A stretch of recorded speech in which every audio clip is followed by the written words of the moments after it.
Hello, here is complete solution for class 3 subject EVS chapter number 28. Raju went to the pond. One day Raju went to a small pond near his village. Small pond यानी छोटा सा तालाब के पास गया अपने गांव में. It was the rainy season.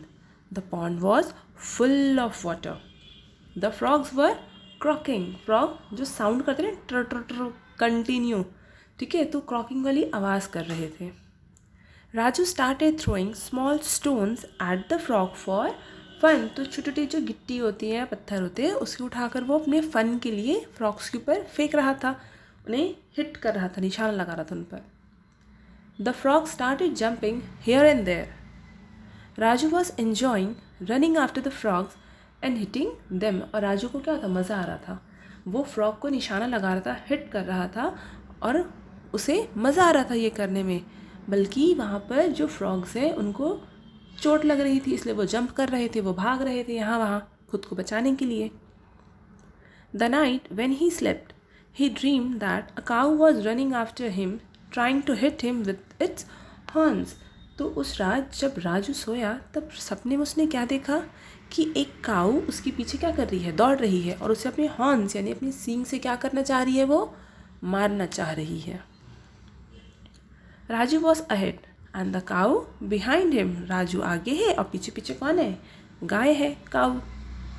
He started shivering and screamed with fear of getting hurt and woke up from sleep. तो शिवरिंग यानी वो कांपने लगा डर के मारे, एंड स्क्रीम यानी चिल्लाया, विथ फियर डर के कारण, ऑफ गेटिंग हर्ट कि मुझे चोट लग जाएगी काऊ से, है ना. वो अचानक से उठा कांपते हुए और ज़ोर से चिल्लाया, and woke up from the sleep. His mother was sleeping next to him, woke up too and asked him what is the matter. उसकी मम्मा भी उठ गई एंड शी वॉज आस्किंग क्या हुआ, क्या प्रॉब्लम है, व्हाट इज़ द मैटर, तुम क्यों डर गया बेटा, है ना. Why are you looking so frightened, मतलब डरे हुए क्यों हो. Raju crying Raju told his mother the whole story. और राजू डरते डरते पूरी स्टोरी क्या किया, मम्मा को बताया. अच्छा, यहाँ पे राजू को क्या मॉरल्स मिला. जब उसने दिन में मॉर्निंग में जब वो फ्रॉक्स को हिट कर रहा था, है ना, वैसा ही कुछ सपना उसको रात में आया और उसमें क्या हो गया, वो डर गया, वो सपने में डर गया. अगर वो रियल केस होता तो वो तो और भी ज़्यादा डर जाता, और अगर काऊ उसको मार देती, हिट करती, तो उसे बहुत ज़्यादा चोट भी लग जाती, है ना. तो हमें यहाँ पे क्या लेसन मिला, जो चीज़ हमें अपने लिए अच्छी नहीं लगती हमें दूसरों के लिए भी वो नहीं करना चाहिए.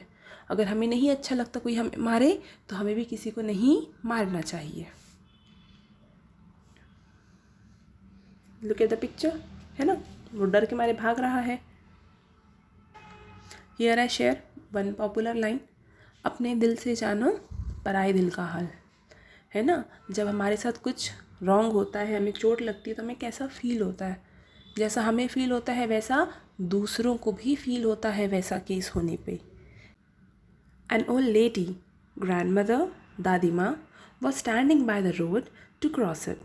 After some time, a school child passed by her. The Dadima called out to him, but he did not listen to her. So Dadima is standing on the side of road. क्यों खड़ी है road पे, because she want to cross the road, है ना, but she is unable, इसलिए वो किसी की हेल्प के लिए वहाँ पे क्या कर रही है, वेट कर रही है.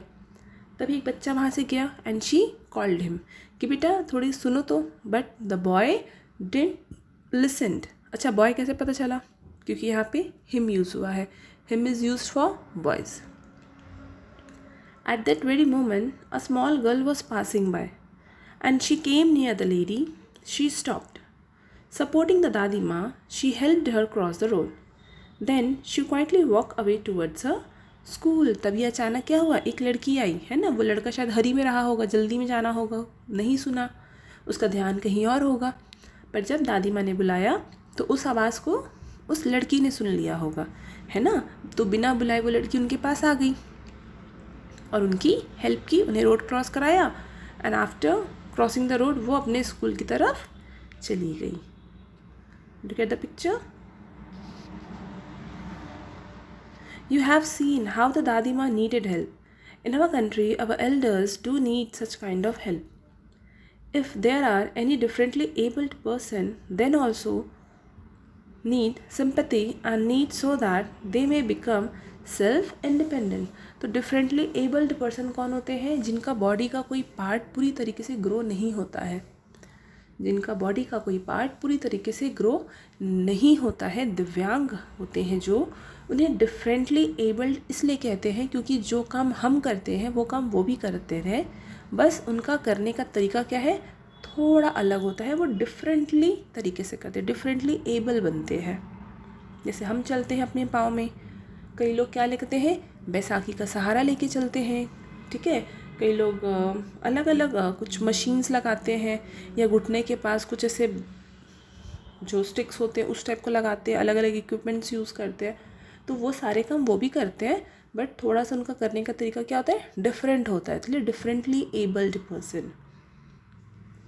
If ever you have helped someone in this way, then discuss it with your friends in your class. अगर आपने ऐसे ही किसी दिव्यांगजन, डिफरेंटली एबल्ड या स्पेशली एबल्ड पर्सन की कभी हेल्प की है, या उनसे कभी आपका कोई मिलना जुलना हुआ है, तो अपने एक्सपीरियंस को क्लासरूम में शेयर करिए with your friends.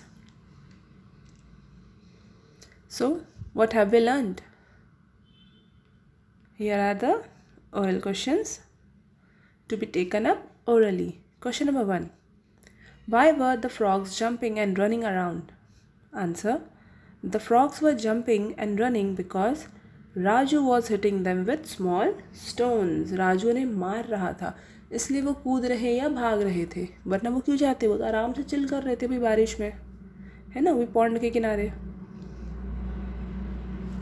Question number 2. Was Raju behaving properly with the frogs? No. क्या ये सही तरीका है किसी को मारना, किसी को डिस्टर्ब करना?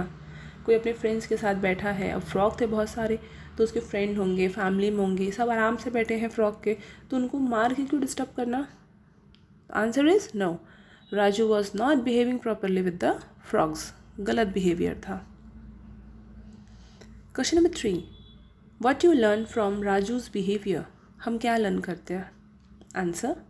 From Raju's behaviour we learn not to trouble others. दूसरे को परेशान नहीं करना चाहिए, है ना, वरना पनिशमेंट के तौर पे क्या हुआ, राजू को भी वैसा ही फीलिंग हुआ ना रात में, भले सचमुच काऊ ने उसको नहीं हिट किया, बट उसको वो महसूस तो हुआ कि अगर काऊ ऐसा मुझे हिट करेगी तो वो डर तो गया ना उस चीज़ से। तो we should not trouble others. Question number 4. What would have Raju's mother said to Raju? Raju की मम्मा उसे क्या कहती?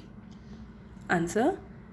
Mother would have said don't worry it's a dream come sleep, है ना। अब रात को डर के उठा और मम्मा को पूरी स्टोरी सुनाया, तो मम्मा ने क्या कहा कि डरो नहीं, घबराओ नहीं, सो जाओ, ये सिर्फ एक सपना है। मम्मा ऐसी हमको सुला देती है ना जब हम अचानक से डर के उठते हैं, तो सहला के माथे को, तो वैसे ही राजू की मदर ने भी उसे सुला दिया।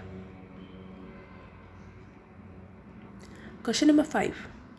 What lesson did Raju learn from this dream? Raju ने इस ड्रीम से क्या लेसन सीखा? Answer. When cow hit Raju in his dream, he learned a lesson not to trouble others, है ना। उसको तब महसूस हुआ कि जब कोई हिट करता है तो कैसा दर्द होता है, हर्ट होता है ना। तो आप उसने क्या लेसन सीखा? नॉट टू ट्रबल अदर्स, दूसरे को परेशान नहीं करना चाहिए बेवजह। Written task. Question number 1. What do you think the old lady called the boy? Old lady ने बॉय को क्यों बुलाया था? टू क्रॉस द रोड, है ना, उसे हेल्प चाहिए थी, इसलिए उसने बॉय को बुलाया। Answer. The old lady called the boy to help her to cross road. Question number 2. Whose behavior did you like the most? The boys or the girls? किसका बिहेवियर आप लाइक करेंगे? Obviously girl का behaviour like करेंगे, because किसी reason से, जो भी reason होगा, बॉय ने नहीं सुना, है ना, या वो अनसुना करके चला गया, वो लेट हो रहा होगा स्कूल के लिए इसलिए वो भाग गया, या उसका होमवर्क नहीं हुआ, टेंशन में वो जा रहा था इसलिए वो सुना ही नहीं, ठीक है। तो वहाँ पे क्या हुआ, वो ध्यान नहीं दिया, वो चला गया। वहीं पर वो जो गर्ल थी जिसको उसने बुलाया भी नहीं, बट वो उन्होंने देखा कि उनके एल्डर खड़े हैं वहाँ पे, दादी माँ क्या है, बुज़ुर्ग है, बड़ी है, और वो खड़ी है, थोड़ा हेल्प मांग रही है, ठीक है। उसने देखा और वो सामने से बिना पुकारे ही चली गई हेल्प करने, तो अच्छी काम किया ना हेल्प करना। So answer is, we liked the behavior of girl because she was very kind and helpful. Kind यानी दयालु, हेल्पफुल यानी जो मदद करने के लिए तैयार हो, मददगार. Question number 3. Tell about one incident in which you helped somebody. तो कोई एक इंसिडेंट बताइए. This is my answer. I helped दादी माँ to pluck flowers for worship. पूजा के लिए फूल तोड़ने में मदद किया, है ना. दादी कूद नहीं पा रही थी, बहुत ऊंचे ऊंचे क्या थे, ब्रांचेस थे, तो हमने ईजिली कर दिया उनकी help. Question number 4. Do you like to help specially abled person, जिनके हाथ, पैर या आइज़ में कुछ प्रॉब्लम है. So answer is, sorry, next question under this is, have you ever helped such person? Answer, yes, I have helped specially abled person, है ना. B1. How did you help such person? Answer, for a blind man I read the instructions written on board. हम ऐसे छोटी मोटी help बहुत सारे लोगों को कर देते हैं. जैसे हम कहीं गए हैं और उनको टाइम नहीं पता है तो हम टाइम बता देते हैं, घड़ी नहीं है या वो देख नहीं पा रहे हैं, कुछ पूछते तो उनको जानकारी दे देते हैं. कई लोग होते हैं जो पढ़े लिखे नहीं होते हैं, है ना, और वो हमसे कोई जानकारी मांगते हैं या रास्ता पूछते हैं, हम उस तरह से उनकी हेल्प करते हैं. ठीक है, डिफरेंटली तरीके से. कोई बोलता है हमें फॉर्म भर दीजिए, हमें ये नहीं आ रहा है, या कोई दवाई मांग रहा है या कोई खाना मांग रहा है, तो हम क्या करते हैं, सपोर्ट करते हैं.